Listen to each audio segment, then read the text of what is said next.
1950 ಮಾಡಲ್. ಇದು ಪೆಟ್ರೋಲಾ? ಇದು ಅಂಪೂಲ್.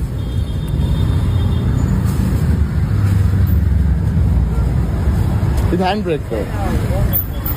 ಇದು ನೋಡ್ರೆ ಏರೋಪ್ಲೇನ್ ತರನೇ ಸೆಟಪ್ ಇದೆ ಇಲ್ಲಿ ಫುಲ್ಲು. ಕೀ ಸ್ಲಾಟ್ ಇದು ಇಂಗ್ಲೆಂಡ್ ಇಂಪೋರ್ಟೆಡ್ ಮಷೀನ್ ಅಲ್ಲ? ಅದು ಜಾಸ್ತಿ ಮಾಡಕ್ಕೆ ಕಮ್ಮಿ ಮಾಡಕ್ಕ? ಓಕೆ ಸರ್, ನಿಮ್ಮ ಹೆಸರು? ವಿಜಯ್. ವಿಜಯ್. ಹಾ